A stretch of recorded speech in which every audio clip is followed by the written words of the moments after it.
Hello. In this video, what we're going to do is continue what we started working on the spreadsheet and try to demonstrate how you should be making decisions for each of your products. In this particular video, we're going to focus on making decisions for R&D and marketing and production and forecasting and pricing of your traditional product. So here is what I did. So we calculated all of this information in the previous video. I just added the buying criteria right out of your Capstone Courier round zero. So these importances will not change for the customers. So they're going to remain the same. Okay, so therefore I just put it all in one place. So it's all convenient and it's all in there. So I know when I'm making my decisions, which way or how I should tune my product. So what I will do is start here with my round one decisions. So once I do this, launch my spreadsheet, I will always start draft with official decisions because that's what are the decisions that are actually shared. So now starting with my R&D. So here's where we are. So what I need at the end of round one is 5.7 and 14.3 on my R&D specs. Which is third most important and 21%. Now, what's the age? Age is the most important factor. If you actually look at here, 2 is 47%, almost 50% of the decision is made whether or not your product is 2, age of 2. So when I look at my product, right now at the beginning of the year, it is 3.1 progressing towards 4.1. So please understand, this is not static, this is dynamic. Like your age, at the beginning of the year, let's say you're 18 years, and by the end of the year, you're going to be 19 once you turn that. So it's the same way. The product's age keeps increasing. So what they want is that particular product's age being around 2. So if it is 2, that means it's really great at the beginning of the year. By the end of the year, it drifts away to 3.0. That means towards the end of the year, your product is going to become a little undesirable. So you want to try and keep it as close to 2. So something like, 1.7 and progressing to 2 and drifting away from 2 towards the end of the year. So that way, but you have to think in long term too. Sometimes that's not possible to maintain because let's say you use 1.7, you make it to 2, and the next round you're making decisions again. So at the beginning of the year, you may not be able to produce a product that is suitable. That means the age will be even further down. Like, for example, if it's 3.1 at the end of the year, and you're making a decision again, and it's going to be cutting it in half, that means your age might be 1.4 or something like that, which is away from 2. So again, you got to be a little bit more careful about this. So you got to tune it in such a way that you can tweak your product only so many times. You have to plan for this in advance. So let me say this is already 5.5, so it requires minimal changes to bring it to this. Okay, so it is up to me where I want to place it between this and this. Okay, so I'm preparing this product for future rounds as well. Okay, so right now, let's assume that I'm changing it to 5.7 and 14.3 as it was required. So let me see what happens here. Okay, my material cost is $11.28. Okay, and my age is 3.1 going to 4.1. So once I recalculate this, if you see, this new product will be available by March 16, 2025. That is the same year as this round, which is good. At the age, it's going to be 1.7. As you see, age is 1.7 at the beginning, which is 0.3 points away from perfect age of 2. And then it's going to drift to 2.5, which is great. If you actually look, and the ideal spot for this is right in the center, if you remember the perceptual map. Okay, so it's all pretty good, but the question is, look at my material costs. They went up, and the price is the second most important criteria. If my cost is going up, and if you remember, for round 3, I could charge up to $30. Now I can only charge maximum of $29.50. So my ability to charge is going down and my costs are going up, which is not a sound business decision at all. So how do I lower my costs? So now let's look at the alternatives that I actually have. Where can I cut costs? So what is the least important thing? Okay, the reliability is the least important criteria for them. and they wanted between 14,000 and 19,000 with only 9% importance. So what am I giving them right now? I'm giving them 17,500, which is right around the middle of it. So should I do that? Can I change this? Let's say what happens if I change to 14,500. Okay, 14,000 and 19,000 is what they revert. Okay, look at this. I reduced my material cost by $1. So which means I can transfer that benefit to the customer and keep the price in check and keep my profit margins stable. So which is going to be a sound decision. And look at this. It's going to be coming out in April. So there are some sales days I'm actually missing, but still I'm coming out in the second quarter, which is pretty good. So can I do anything more here? It's up to you whether you want to leave it at 5.7 and 14.3, because the next round you have to make 0.7 change, but you're not doing the changes for MTBF. So it kind of keeps your R&D in check. And the product ideal position is 21% important, as pretty close as your price point. So maybe it's up to you. It is up to you if you want to prepare for the future and do some automation levels increase and all that stuff. So you could actually go up 2 more points and see what happens, how much your cost is increasing and so forth. What's your revision date? Not bad. It's still up here. Okay, age of 1.8 when it's coming out, because it's going to 3.5 until June, and that's when it cuts in half. Okay, every time you tweak the product, its age gets cuts in half. So 1.8, 3.5 to 1.8. So initially, for the first couple of years, first couple of months, everybody is going to be the same, and your product is changing here. So I might be inclined to keeping it as this way. Okay. Now this is done. So my material cost has gone down significantly. Now let's make more decisions here. That is all you have to do here in R&D. Look at the material cost, look at the age, where is your product in a perceptual map, make your performance and size changes, MTBF changes if required. You don't do this MTBF change repeatedly, because that's colossal waste of money, because it is going to cost you money to make those changes and your revision date will suffer. So therefore you have to stick with it. If you want to stick with 19,500, that's fine. 17,500, that's fine. But you want to make your decision, stick with it. You do not want to change this round after round after round, because it's not going to give you any sort of competitive advantage over others. Now, having done with these decisions, the next one to actually go is going to be pricing and forecasting. How much am I going to sell? Okay, so right now, let me look at the price. The top price that I can charge is $29.50, and it's 23% important. Okay, so let's say I'm charging $29.50. Let's assume, okay, I'm charging this. Do you see this? The benchmark prediction. Okay, so it changed. So 28. Do you see that? About 1,500 units reduction in projected sales. But this benchmark forecasters, it is useless for forecasting. It only tells you when something is wrong.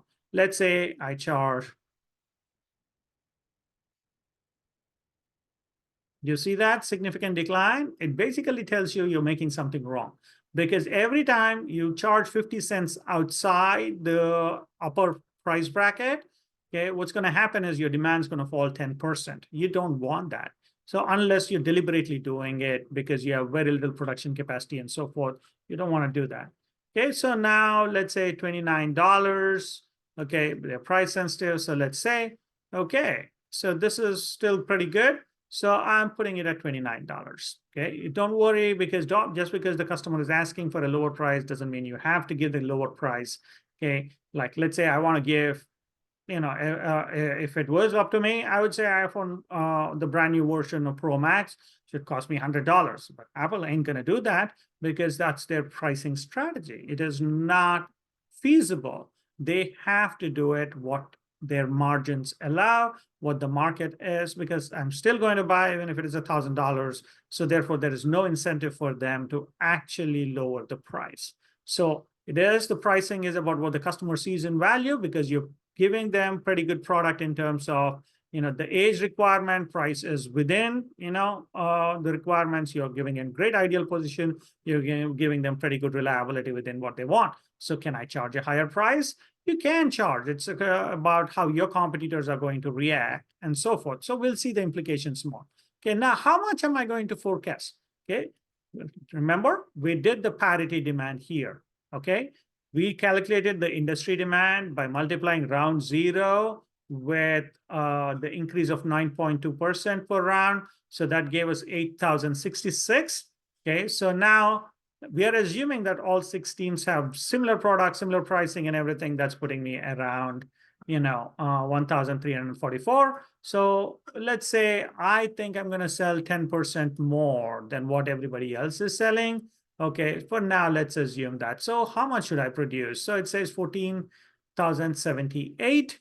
Okay, let's assume, let me say, all right.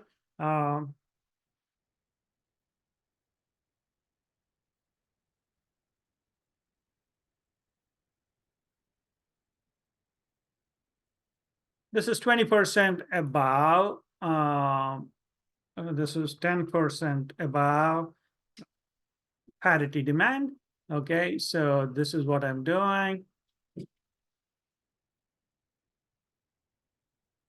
1.2. So that's what it is. Okay, so 1613 if it is 20% and 1478 if it is going to be 10% above parity demand. This is round one. And I don't think I'm any different from anybody else. So I'm going to stick with, okay, 1478. Okay, that's my forecast. That's how much I think I'm going to sell. Okay, not more than that. It's just within the margin of error. I could sell out everything, but still, that is the safe stance for me to take because my product is not going to be very different from anyone else in this particular pricing. Probably not, because I did not have the opportunity to build the infrastructure to differentiate myself to offer a lower price yet. So therefore, I'm going to go with this. That is all in here. Okay.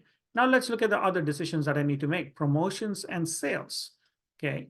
So promotions and sales, you should always go by the function of. Okay, so now let's look at this, right?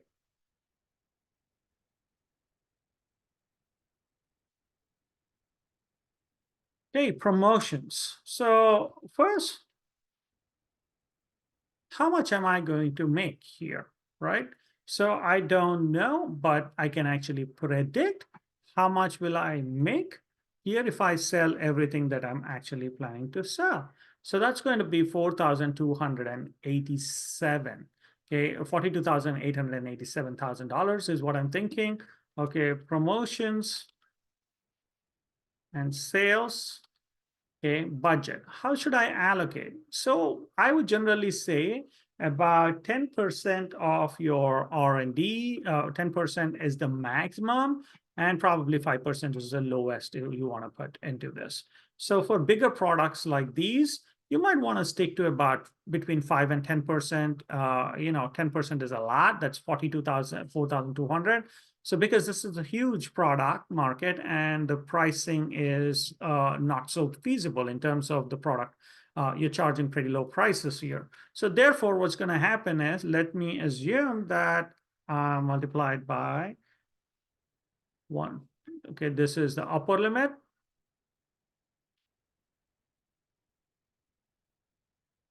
Okay.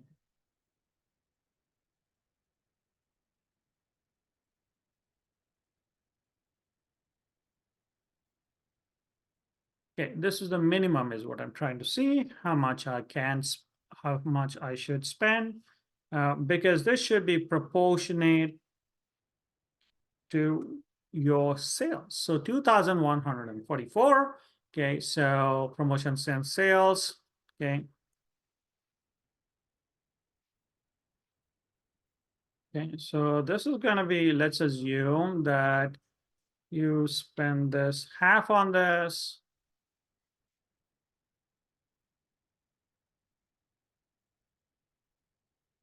So this is not going to be identical, but this is going to be somewhere between this. If I'm spending 1,000 on this, 1,000 on this, I don't think it's a feasible option. So you might have to spend a little bit more here. So let me start with $1,072. Okay, so how do I distribute this? All of this is $1,000, great, but how am I going to look at it? So my awareness is 50% or 51%.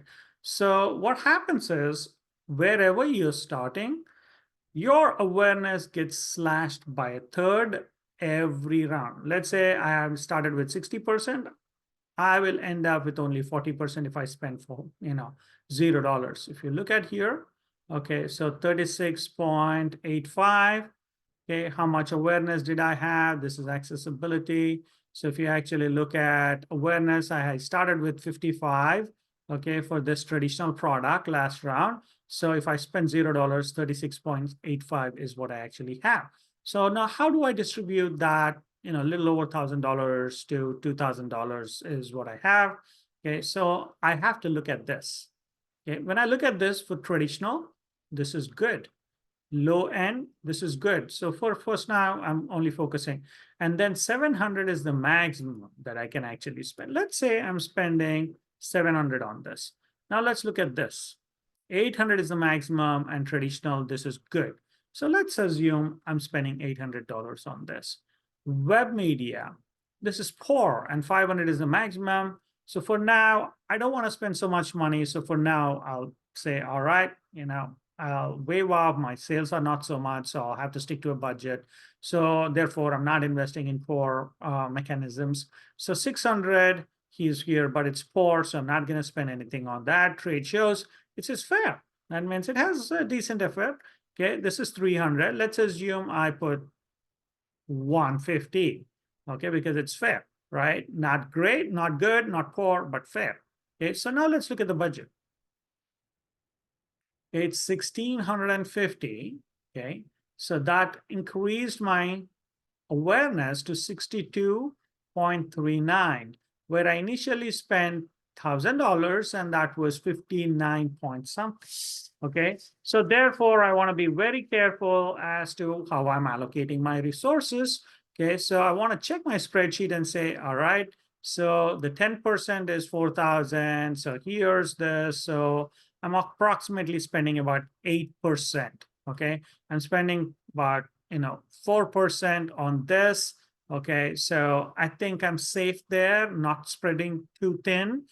We'll see how my contribution margins change and everything else after the whole aspect, though your promotions and sales do not have anything to do with contribution margins. If my contribution margin is high, that means I have a little bit more liberty to spend on my promotions and sales.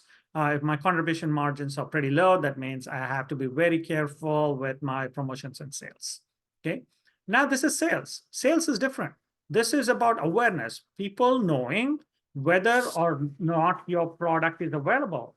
People want to know.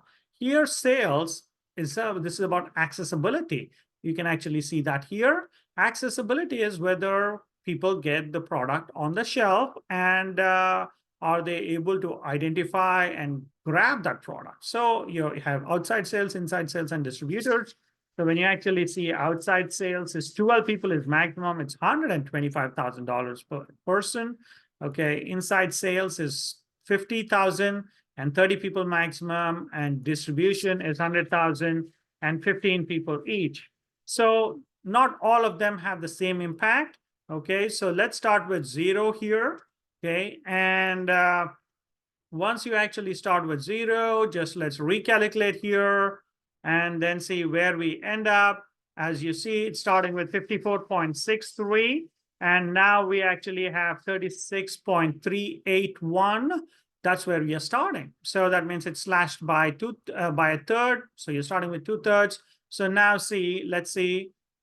This is 4% of your budget. So let's try to not exceed that or not, go further. So let's see what is effective. So the most important effective thing is distributors, not outside sales, not inside sales. So, okay, so it's costing us $100,000 and 15 people per distribution segment. So when you actually look at this, all right, how many can I have? So 15, so we don't want to put all 15. So let's say, 8 to begin with.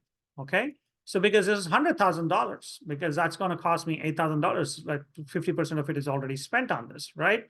So let's recalculate and see what's going to happen with that. So I am about spending $800 and I'm actually bringing it up to where I was. Okay. So let's assume, let's add one more because this is a little bit more trial and error as to where is you want to stop. There's no, see, it's just 1% different for another $100,000. So let me say, all right, let me put here. Okay, is this judicial same $100,000? I'm putting it here. Okay, so we'll see what happens.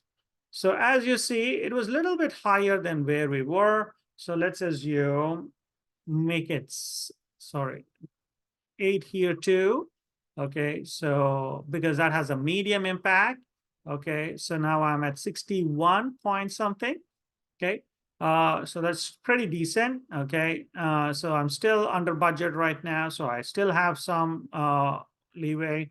So let me add one here, which is low, but $125,000 is what. That's why I'm just putting a low amount in there. So as you see, it increased to 62. Okay, so I'm still under budget. That's pretty good. So I'll add one more distributor here and call it a day because that's 1425. So I'm at 63%. I'm pretty happy with that right now. So we'll leave it there. Okay. So now my promotion decisions are made. My sales decisions are already made. Okay. So now let's look at the next step here. That's production. Okay. So I'm saying here, production wise, we have to be careful. Okay. So I'm saying 1478, okay, is what I'm selling, and I have 189. Okay, 1478 and 189. Okay, now this is production decisions. Okay, so I'm gonna copy this here.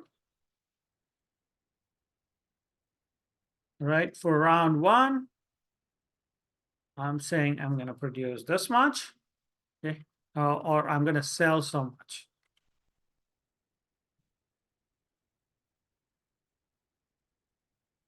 Okay, so 1478. Okay, so now this is my production and I have 189 units on hand.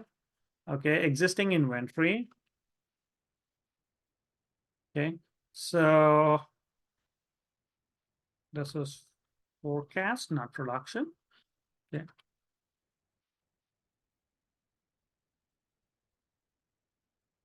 Okay, so this minus this, that's 1289, let's say 1290. Okay, 1290 is what I want. Okay, so however, the problem here is not any production is going to be extremely efficient where it's giving you 100% output. So here, when you actually see, there are 13 units that are 23 units that are actually wasted. 22, 23, no, sorry, 13 units that are actually wasted. That means they were thrown out because of defective units. So my forecast, this plus this should equal to this. So that means I have 13 units falling short. So let me, okay, so, okay, 1290, like we just said, see, 1290, this is what we want, okay? This number, okay, that is a production, okay, that's production after adjustment. This is the number that you aim for. So right now we have exactly what we want, okay? So that's good. And then we are at a price point. So, we're pretty good here. So now material labor cost is $7.85. I'm not producing anything into my second shift. This is all first shift production. Okay, $7.85 is what I have. And if you actually look here, this is $35.6%. We always aim for at least 36%. That is your benchmark. Okay, so now how do I do this? The only way that you can actually go about this is either reduction in labor costs, which is not possible here right now, this round. Okay, for future rounds, you can lower that by increasing automation. Okay, and material costs. We've already tried to lower the MTBF and everything, so there's nothing much I can do there in order to lower my material costs. So the only way that I can actually improve this is increasing price. So let's say, I go back here. Okay, so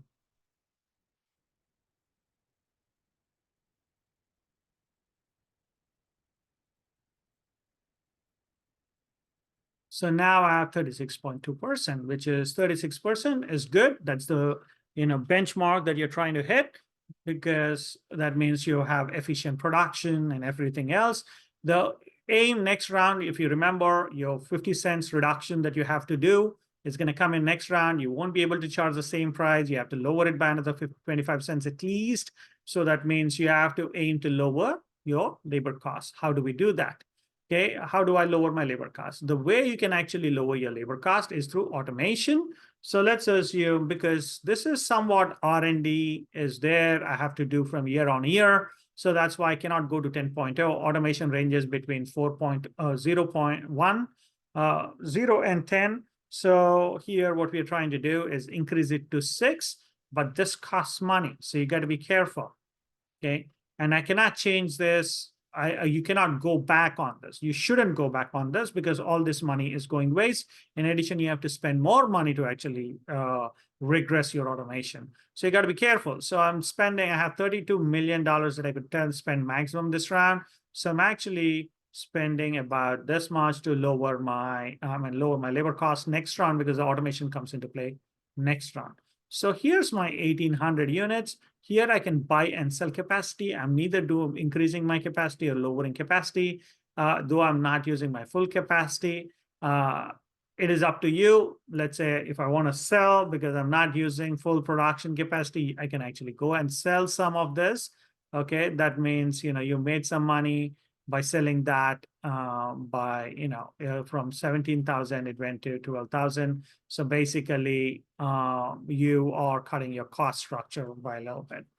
So this is where your production decision for this particular traditional product ends. So now your human resources is generalized, nothing specific to this. Finance is going to be more generalized to all that's after you make all the decisions. That's when you want to go to that. So far, you're not going to do anything on this. Okay, but there is a control mechanism which you actually want to make sure that you're actually looking at. Now that you made all the decisions, you want to go to pro forma income statement. Pro forma income statement is basically what it's trying to say is, given the numbers that you've given me, if all the numbers that you provided are accurate, this is what will actually happen. So if you actually look at this, your sales for this particular product, which is your traditional, okay, you have a pretty healthy net margin. So that means you're making a good chunk of profit on this. Okay, so you're pretty good on that particular aspect. That is only because you actually try to make sure you're not spending way too much on your sales or promotions or any of those. You try to keep your budget pretty contained. Look at this 4.3% on your overall is what's happening. It's talking about, but you want to keep it somewhere around this. There's a reason for this, but when I'm talking about balanced scorecards, that's when I'll go over all of that. So now you want to use this to make your decisions for your traditional product. And I hope you found this video pretty helpful. And with this, I'll stop this particular video. Thank you for watching.